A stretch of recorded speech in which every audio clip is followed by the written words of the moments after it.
Hello भाइयों, welcome back to any video. I hope आप अच्छे होंगे। तो एक सवाल मेरे दिमाग में कुछ समय पहले से बहुत ज़्यादा चला आ रहा था कि श्री कृष्ण जो विराट रूप दिखाए थे महाभारत के युद्ध के समय, मतलब युद्ध शुरू होने से पहले अर्जुन को दिखाए थे विराट रूप, तो उस चीज़ का मतलब क्या था, मुझे ये चीज़ समझना था। मुझे ये चीज़ तो बहुत अच्छे से पता है कि जो भी ऐसे चीज़ हुए हैं, घटनाएं हुई है, उन सारी चीज़ों के पीछे कुछ फिलोसफिकल रीज़न्स छुपे हुए हैं। हमें उन सारी चीज़ों को समझना है, ये बहुत ज़्यादा इम्पॉर्टेंट है। आज के डेट में कोई भी व्यक्ति, कोई भी इंसान, कोई भी बच्चा, कोई भी बूढ़ा अगर सोचता है श्री कृष्ण विराट रूप दिखाए थे, तो हम यही सोचने लग जाते हैं कि देखो श्री कृष्ण तो कुछ भी कर सकते हैं, चमत्कार कुछ कर सकते हैं। तो आज के डेट में हम उसको चमत्कार से जोड़ने की कोशिश करते हैं, लेकिन श्री कृष्ण वास्तविकता में वो चीज़ नहीं दिखाने का प्रयास कर रहे थे, वो चीज़ बताने का प्रयास नहीं कर रहे थे। श्री कृष्ण के वो जो ब्रह्मांड दिखाएं, पूरी तरीके से जो अपना विराट स्वरूप दिखाएं, उस चीज़ के पीछे भी कुछ रीज़न था। हमें उस रीज़न को सबसे पहले समझना है, वो बहुत ज़्यादा इम्पॉर्टेंट है। तो थोड़ा बहुत समझने का हम प्रयास करते हैं यहाँ पर। तो देखो, विराट का मतलब होता है विशाल, पूरा ब्रह्मांड, संपूर्ण जो ब्रह्मांड है उसी को हम विराट कहते हैं। यानी पूरा ब्रह्मांड ही ईश्वर का स्वरूप है, श्री कृष्ण ये बताने चाह रहे हैं।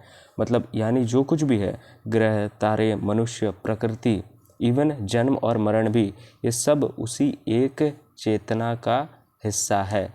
बात समझ आ रही है? विराट रूप का मतलब ये थोड़ी ना कि मतलब ग्रह और तारे ही तुम्हें देखने को मिलेंगे। पूरी तरीके से वो दिखाना चाह रहे हैं, बताना चाह रहे हैं कृष्ण कि सब चीज़ एक के ही अंदर हो रहा है। वो सत्य के अंदर जो सत्य है, सत्य ही एक है, और सत्य में से ही, सत्य के अंदर से ही ये सब चीज़ उत्पन्न हुआ है। वो ये दिखाना चाह रहे थे, हमें ये चीज़ समझना है।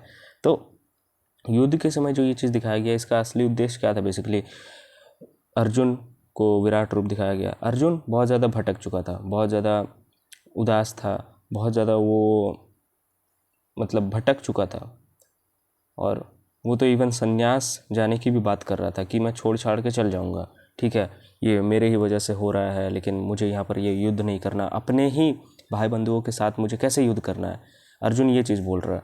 तो अर्जुन को यही समझाना था कि कृष्ण जो विराट रूप दिखाया, अर्जुन को यही समझाना था कि तुम सिर्फ एक साधन हो। ये सारा ब्रह्मांड एक सबसे बड़ी व्यवस्था से चल रहा है, एक पूरा बड़ा एक फिज़िक्स के लॉ कह लो, पूरा बड़ा व्यवस्था कह लो, वो सब चीज़ एक ही कारण से चल रहा है, एक सबसे बड़ी व्यवस्था में ही चल रहा है ये पूरा ब्रह्मांड। समझ आ रही है बात? तो जन्म और मृत्यु भी उसी व्यवस्था का हिस्सा है। यानी अर्जुन को अहंकार और डर यहाँ पर दूर करना चाह रहे थे, तोड़ना चाह रहे थे पूरी तरीके से। अर्जुन यहाँ पर खुद को पापी समझ रहा है, खुद को सोच रहा है कि मैं तो टूट गया, मैं तो हार गया, मैं क्या करूँगा, अब कोई रास्ते ही नहीं, जब अपने ही लोगों से युद्ध करना पड़ रहा है। तो भाई कृष्ण का उद्देश्य यही था कि इसे अब विराट स्वरूप दिखाया जाए, इसलिए ताकि ये अपना अहंकार, अपना डर, इन सारी चीज़ों को ख़त्म कर पाए पूरी तरीके से। बात समझ आ रही है?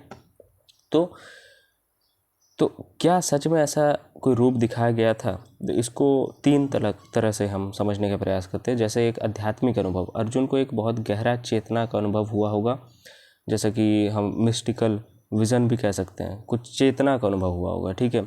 दूसरा है कि प्रतीकात्मक कहानी, जैसे महाभारत लिखते समय ऋषियों ने अनुभवों को काव्यात्मक तरीके से रूप में बताया है।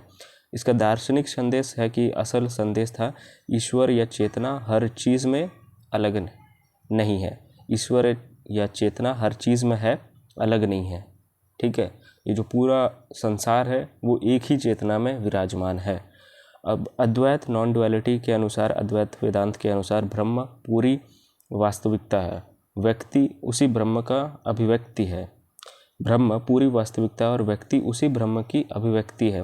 इसलिए विराट रूप का मतलब है सारा अस्तित्व ही परम सत्य का रूप है। जो भी चीज़ है यहाँ पर, वो सब चीज़ परम सत्य का ही रूप है, कोई भिन्न नहीं है, हमसे कुछ अलग नहीं है। और विराट रूप में वही चीज़ दिखाया जा रहा है, सेम टू सेम। तारे दिख रहे हैं, चंद्रमा दिख रहे हैं, इतने सारे ग्रह दिख रहे हैं, गैलेक्सीज दिख रहे हैं, इवन जन्म और मृत्यु भी दिख रहे हैं। कैसे लोग ऋषि मुनि तपस्या कर रहे हैं, और कैसे लोग कर्म कर रहे हैं, जन्म और मृत्यु एक एक चीज़ दिख रहा है उसमें, ठीक है। तो कृष्ण ने अर्जुन को ये दिखाया पूरा ब्रह्मांड एक ही चेतना है और वही मैं हूँ। मैं, जो रियल मैं है, एक है। जैसे एक चेतना भी यहाँ पर कहा गया कि वो एक चेतना के अंदर ही सब कुछ सब कुछ आता है, तो वही मैं हूँ का मतलब भी वही हो सकता है जो कृष्ण बता रहे हैं ना। तो कृष्ण पूरी तरीके से वो बन चुके हैं, वो पूरी तरीके से वो चेतना बन चुके हैं, पूरी तरीके से वही आत्मा बन चुके हैं। तो उसी हिसाब से वो बता रहे हैं। कोई अलग मैं नहीं है, मैं अलग मैं नहीं हूँ, कोई अलग मैं नहीं है, एक ही मैं से निकला हुआ है। बात समझ आ रही है? ये चीज़ है। ये ज़रूरी नहीं कि सचमुच कोई शरीर अचानक ब्रह्मांड जितना बड़ा हो जाए। ये चीज़ ज़रूरी नहीं कि हम इस चीज़ को उतना ज़्यादा बोलते रहें कि कोई शरीर वास्तव में ब्रह्मांड जैसा हो गया तो वाह ऐसा चमत्कार हो गया। नहीं, उसके पीछे एक मैसेज है, उसके पीछे एक मैसेज है, वो चीज़ हमें समझना है। अब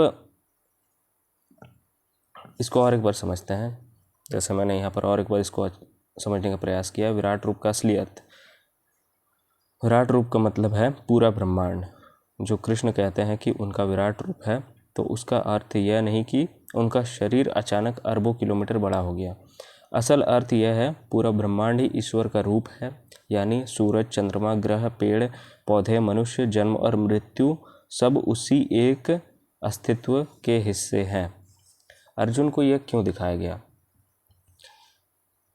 उस समय देखो, अर्जुन युद्ध से डर रहा था क्योंकि उसे अपने ही रिश्तेदारों से लड़ना था, जैसे मैंने बताया। तो कृष्ण ने उसे विराट रूप दिखाकर ये समझाया, यह युद्ध सिर्फ तुम्हारी इच्छा से नहीं हो रहा है, पूरी सृष्टि एक बड़े नियम से चल रही है।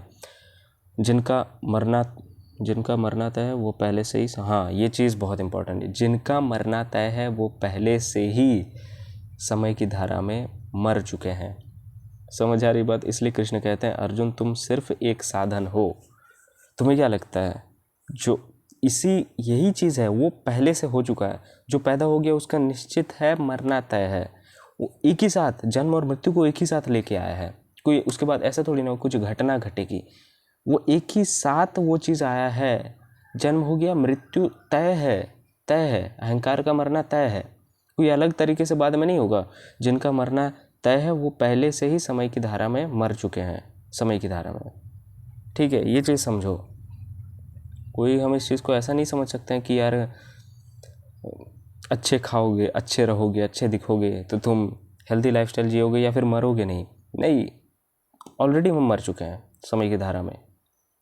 समय की धारा मतलब ये नहीं कि हम सोचने लग जाएं कि फ्यूचर में कहीं पर 2080-100 में हम मरने वाले हैं। नहीं भाई, वो पहले से वो समय ही है ना, समय की धारा ही है ना, वही समय की धारा में ही हम मरने वाले हैं, कोई अलग नहीं है। ये चीज़ है। तो विराट रूप में क्या दिखाया गया? विवरण के अनुसार अर्जुन ने देखा कृष्ण के अंदर पूरे ब्रह्मांड का दृश्य है। अनगिनत चेहरे और रूप हैं, देवता और ऋषि हैं, ग्रह और तारे हैं, युद्ध में मरने वाले लोग हैं। इसका मतलब था सब कुछ एक ही चेतना में हो रहा है। और ये चीज़ जब मैं पढ़ता हूँ, ये चीज़ जब मैं सुनता हूँ, ये चीज़ जब मैं समझने की कोशिश करता हूँ, तब मैं समझता हूँ कि हम अपने अंदर अहंकार, डर, ईर्ष्या, जलन ये सब लाए हैं। क्यों ही लाए? और ला के भी क्या ही होगा? हम अपने आप को और ज़्यादा भटकाएंगे अपने रियल वास्तविक स्वरूप से। अपने असली मैं को, रियल मैं को, एक चेतना, वो जो परम चेतना है, उसको हम नहीं समझ पाएंगे। मानव जीवन का यही उद्देश्य है कि हम इस अशुद्ध चेतना को शुद्ध चेतना में बदले, शुद्ध चेतना की ओर हम जाएं, आगे बढ़ें। बात समझ आ रही है? तो इसे आध्यात्मिक अनुभव क्यों माना जाता है?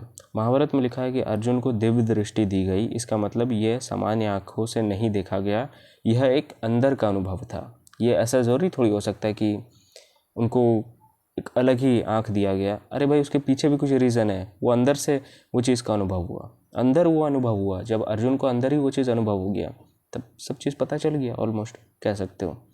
जैसे कभी ध्यान में लोगों को बहुत गहरा अनुभव होता है कि सब एक ही ऊर्जा है।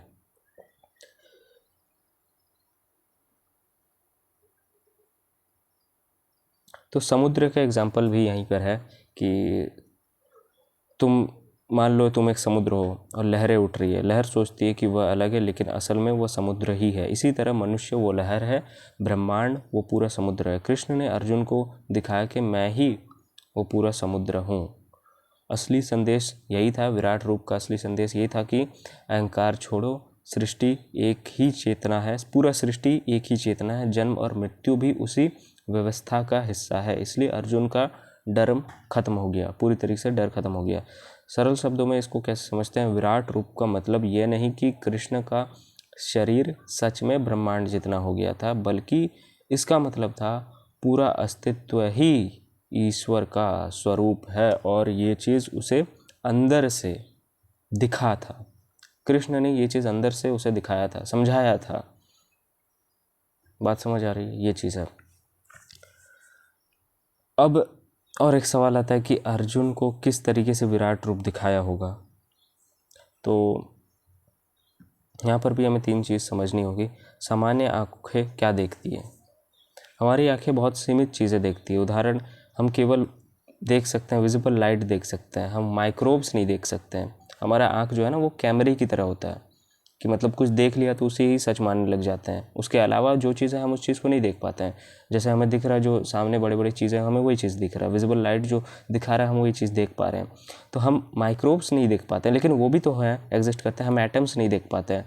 हम पूरा ब्रह्मांड एक ही साथ नहीं देख सकते हैं, लेकिन इसका मतलब ये नहीं कि वो चीज़ें मौजूद नहीं है। इसलिए दिव्य दृष्टि का अर्थ हो सकता है चेतना की ऐसी अवस्था जहाँ वास्तविकता को सामान्य से और ज़्यादा गहराई में देखा जाता है, देखा जा सकता है या देखा जाता है, कह सकते हो।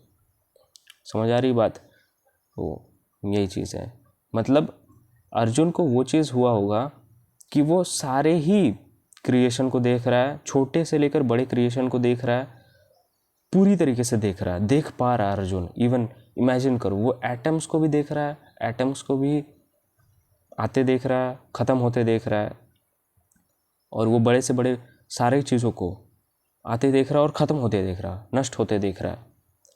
तो वो सारी चीज़ों को देख रहा है, क्रिएशन भी देख रहा है और डिस्ट्रक्शंस भी देख रहा है और पूरे लाइफ भी देख रहा है। समझ आ रही बात? यहाँ पर थोड़ा बहुत दिमाग में ये चीज़ बताना चाह रही है। मतलब जो है, जो विराट रूप है, यही चीज़ दिखा रही है, सारी चीज़ों को दिखा रही है, सारी ही चीज़ों को, छोटे से लेकर बड़े स्तर पर और पैदा होने से लेकर ख़त्म होने तक वो सब चीज़ दिख रहा है एक ही चेतना में।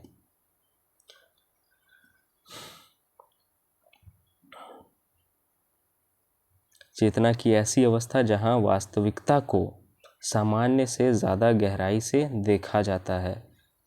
अब यहाँ पर और कुछ दिया गया चेतना का अनुभव। जैसे दुनिया में कई संतों और ध्यान करने वालों ने बताया कि गहरे ध्यान में उन्हें ऐसा अनुभव होता है कि पूरा ब्रह्मांड एक ही ऊर्जा का है, एक ही ऊर्जा से बना है, सब कुछ एक ही चेतना है, खुद और संसार अलग नहीं है, एक ही है। इसे कॉस्मिक कॉन्शियसनेस भी कहा जाता है। ऐसे अनुभव को व्यक्ति को लगता है मैं पूरे अस्तित्व से जुड़ा हूँ। संभव है अर्जुन को ऐसी ही अत्यंत गहरा अनुभव हुआ होगा। अब देखो, संभव है यही चीज़ हुआ होगा, क्योंकि विराट रूप का जब उल्लेख आता है तो यही चीज़ कुछ हुआ होगा। लेकिन यहाँ पर ये भी चीज़ दिया गया है कि ऐसा अनुभव व्यक्ति को लगता है मैं पूरे अस्तित्व से जुड़ा हुआ हूँ। इसका मतलब क्या है? मैं पूरे अस्तित्व से जुड़ा हूँ, इसका मतलब ये नहीं कि ये जो खुद को, ये शरीर, ये मन जो खुद को मैं बोल रहा है, ये जुड़ा हुआ है। ये भी पार्ट है, उस पूरे जो एक चेतना है उसी का पार्ट है, लेकिन ये जुड़ा नहीं है, ये तो ख़त्म हो जाने वाला है। इसके बाद जो पार है वो जुड़ा हुआ है, जो असली मैं है, रियल मैं है, वो भी हमारे अंदर वास करता है। हम ही है वो, लेकिन अहंकार नहीं है। अहंकार को तोड़ने बोल रहे हैं, फियर को ख़त्म करने बोल रहे हैं। बात समझ आ रही है? मैं ही पूरे अस्तित्व से जुड़ा हूँ, इसका मतलब ये नहीं कि ये जो मैं बोलने वाला यही सबसे बड़ा अहंकार है, ये नहीं। रियल, इससे आगे, इससे परे एक चेतना है, वो वही चेतना है और वो सब जगह है। तुम भी हो, बाकी सब भी है, एक ही है, वो एक ही है, एक से ही अनेक बने हैं भाई। बात समझ आ रही है? यही चीज़ है। तो और एक है काव्यात्मक वर्णन। महाभारत का एक महाकाव्य है, इसलिए उसे अनुभव को शब्दों में ऐसे बताया गया: हजार मुख, हजारों आंखें, सूर्य और चंद्रमा, पूरे ब्रह्मांड का दृश्य। यह सब प्रतीकात्मक भाषा हो सकती है। असल में लेखक यह बताना चाहता था कृष्ण में पूरा अस्तित्व समाया हुआ है, और हमें भूलना भी नहीं चाहिए कि कृष्ण यहाँ पर पूरी तरीके से आत्मा बन चुके हैं, पूरी तरीके से ब्रह्म बन चुके हैं, ब्राह्मण बन चुके हैं। पूरी तरीके से। तो वो उसी हिसाब से बता रहे हैं कि सब कुछ मेरे में ही समाया हुआ है, मैं ही सब कुछ हूँ। एक और सरल उदाहरण यहाँ पर, जैसे बहुत अच्छा एग्जाम्पल यहाँ पर दिया गया। मान लो तुम एक पहाड़ पर खड़े होकर पूरे शहर को ऊपर से देखते हो। तुम्हें एक साथ सब कुछ दिखता है, सड़कें, लोग, घर, गाड़ियाँ। नीचे खड़े व्यक्ति को ये सब नहीं, एक साथ नहीं दिख पाता। इसी तरह विराट रूप का मतलब हो सकता है अर्जुन को अस्तित्व का बहुत बड़ा दृष्टिकोण दिखाया गया। जैसे समझ लो कि एक पहाड़ पे ही चढ़ के एक सबसे आगे जाकर ये सब कुछ चीज़ दिखाया गया, इसलिए अर्जुन डर गया पूरी तरीके से। गीता में लिखा है कि विराट रूप देखकर अर्जुन डर गया। क्यों? क्योंकि उसने देखा लोग जन्म ले रहे हैं, लोग मर रहे हैं, समय सबको निगल रहा है। कृष्ण ने कहा, मैं काल जो सबको नष्ट करता हूँ। विराट रूप का असली मतलब है कि अर्जुन को एक गहरा आध्यात्मिक अनुभव हुआ, जिसमें उसे लगा कि पूरा ब्रह्मांड एक ही चेतना है और कृष्ण उसी चेतना का प्रतीक थे। That's it. और ये सवाल मेरे अंदर बहुत पहले से आया था, इतना ही था। ये सवाल मेरे अंदर बहुत पहले से आया था और मैं समझने की प्रयास कर रहा था। इसके पीछे भी कुछ रीज़न थे, मैं जानने का प्रयास कर रहा था। जो चीज़ रीज़न मुझे पता चल चुका है और मैं आपके सामने भी ये चीज़ बता चुका हूँ। यही हो सकता है। इसका मतलब ये थोड़ी ना कि कृष्ण ये बोल रहे हैं कि मेरा जो शरीर है यही सब कुछ है। कृष्ण जो बन गए हैं वो चीज़ भी तो देखो। कृष्ण तो पूरी तरीके से आत्मा बन चुके हैं, आत्मा रूप है। वो पूरी तरीके से ब्रह्म बन चुके हैं पूरी तरीके से। उस रूप में वो देख रहे हैं कि अब मैं ही सब कुछ हूँ, मुझ में समा जाओ। बात समझ आ रही है? ये बहुत हमें बारीकी से समझना पड़ेगा। ये बहुत अच्छी चीज़ है जो हम नहीं समझ पाते हैं ना। जो लोग बोलते हैं कि यार हमें गीता समझ नहीं आती, गीता हम पढ़ लिए लेकिन कुछ रियल लाइफ में तुम्हें कुछ तब तक नहीं दिखने वाला है जब तक तुम एक्चुअल में बहुत सारी चीज़ों को समझ नहीं पाते। ऊपर ऊपर पढ़ के पार कोई भी कर सकता है, लेकिन समझना उसको, ये बहुत ज़्यादा इंपॉर्टेंट है। जहाँ भी क्वेश्चन आ रहा है, दिमाग में लग रहा है कि यार कुछ अलग है, ये कुछ अलग हो रहा है, ये तो अलग ही हो रहा है, मतलब कुछ इसके पीछे रीज़न होगा, तो वो रीज़न जानने की कोशिश करो। जैसे मैंने जाना, विराट रूप एक्चुअल में कोई बॉडी नहीं दिखा सकता, लेकिन इसके पीछे ज़रूर कुछ बड़ा रीज़न था। जिस तरीके से बताया गया है कि इतने सारे मुख, इतने सारे सब कुछ दिख रहे हैं, इसका मतलब ज़रूर कुछ हो सकता है। कुछ ऐसा छुपा हुआ है उसके पीछे जो चीज़ हमें समझना है। वो एक चेतना जिसमें ये सब कुछ वास करता है, जिसमें सब कुछ, तुम्हारा जन्म, मृत्यु, हार जीत, तुम्हारा छोटे होने से लेकर बड़े होने तक, बूढ़े होने तक, जन्म मरण, सब चीज़ उसी चेतना में आता है। और वही चीज़ कृष्ण दिखा रहे हैं। और कृष्ण ये भी दिखा रहे हैं कि छोटे सूक्ष्म स्तर से ऊंचे स्तर के चीज़ भी कैसे करके आ रहे हैं, ख़त्म हो रहे हैं। वो सब चीज़ दिखा रहा है, ये सब चीज़ दिख रहा है। सूक्ष्म स्तर से पूरे बड़े विशाल स्तर में जो भी चीज़ दिख रहा है, उन सारी चीज़ों को भी समय निगल रहा है। समय सभी को निगल रहा है। चलिए, इतना ही था बताना। चलिए फिर, धन्यवाद, थैंक्स फॉर वॉचिंग। और कुछ सवाल हैं, कुछ बात करने हैं आपको, जैसे कोचिंग कॉल अगर बुक करना है तो आप बुक कर सकते हैं, और कुछ वीडियोस बनाना है। चलिए फिर, धन्यवाद, थैंक्स फॉर वॉचिंग।